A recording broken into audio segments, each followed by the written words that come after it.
पैदाइश उसका 45 बाब। तब यूसुफ उनके आगे जो उसके आसपास खड़े थे अपने को जब्त ना कर सका और चिल्ला कर कहा, हर एक आदमी को मेरे पास से बाहर कर दो। चुनाचे जब यूसुफ ने अपने आप को अपने भाइयों पर जाहिर किया, उस वक्त और कोई उसके साथ ना था, और वो चिल्ला चिल्ला कर रोने लगा। और मिस्रियों ने सुना, और फ़िरौन के महल में भी आवाज़ गई। और यूसुफ ने अपने भाइयों से कहा, मैं यूसुफ हूँ, क्या मेरा बाप अब तक जीता है? और उसके भाई उसे कुछ जवाब ना दे सके, क्योंकि वो उसके सामने घबरा गए। और यूसुफ ने अपने भाइयों से कहा, ज़रा नज़दीक आ जाओ। और वो नज़दीक आए।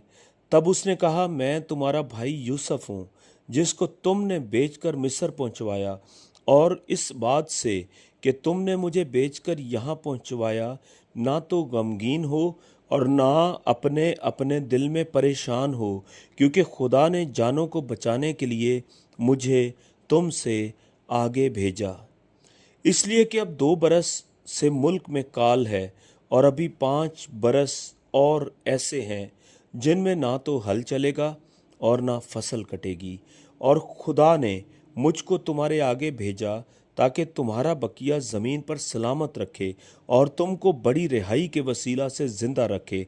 बस तुमने नहीं, बल्कि खुदा ने मुझे यहाँ भेजा, और उसने मुझे गोया फ़िरौन का बाप और उसके सारे घर का खुदावन और सारे मुल्क मिस्र का हाकिम बनाया।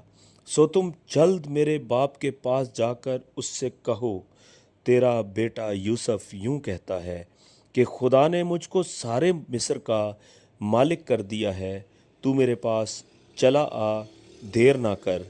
तू जशन के इलाका में रहना, और तू और तेरे बेटे और तेरे पोते और तेरी भेड़ बकरियां और गाय बैल और तेरा मालो मता, ये सब मेरे नज़दीक होंगे, और वहीं मैं तेरी परवरिश करूँगा।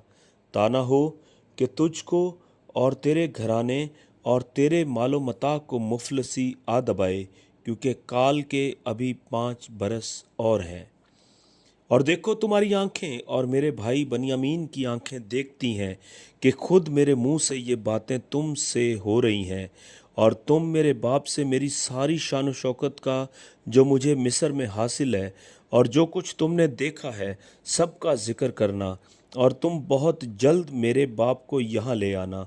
और वो अपने भाई बनियामीन के गले लगकर रोया, और बनियामीन भी उसके गले लगकर रोया, और उसने सब भाइयों को चूमा और उनसे मिलकर रोया।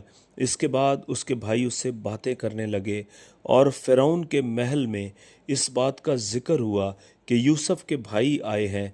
और इससे फ़िरौन और उसके नौकर चाकर बहुत खुश हुए।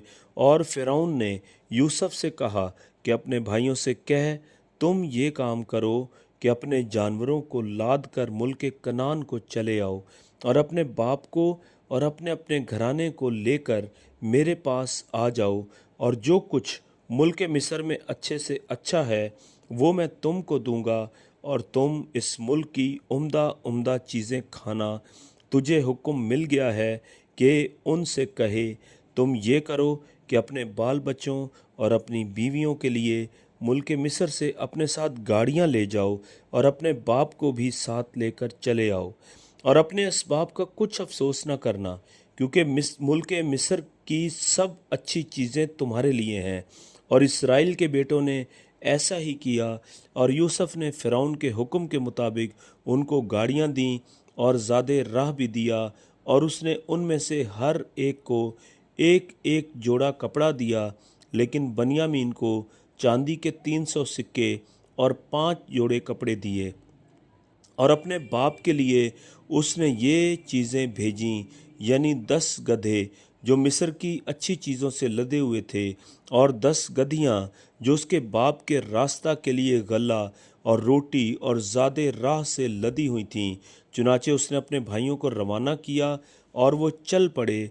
और उसने उनसे कहा, देखना कहीं रास्ते में तुम झगड़ा न करना।